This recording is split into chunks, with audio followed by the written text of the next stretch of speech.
আসসালামু আলাইকুম রহমতুল্লাহ। বন্ধুগণ, কে কেমন আছেন জানাবেন। যে যেখান থেকে দেখছেন, দেশ এবং দেশের বাইরে, সবাই দেখেন আমাদের আজকে দুপুরের রেসিপি শোল মাছ দিয়ে টমেটো দিয়ে লাউ দিয়া রান্না করছে। রান্না কমপ্লিট, একটু শর্টকাটেই দেখালাম। আর এটা হচ্ছে যে আপনার টমেটোর চাটনি, টমেটো দিয়ে চাটনি রান্না করছে। অনেক সুন্দর খারাপ দেখাইতেছে। আমরা আজ দুদিন ব্যস্ত থাকার কারণে আমরা আপনাদের মাঝে আসতে পারি নাই।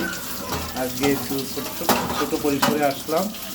আপনারা এটা দেখবেন এবং ভালো লাগলে লাইক দিন, কমেন্ট করেন, সাবস্ক্রাইবার করেন, শেয়ার দিন। তো সময় ভালো থাকেন। দুপুরের লাইভের জন্য আপনাদের সবার দাওয়াত থাকলো।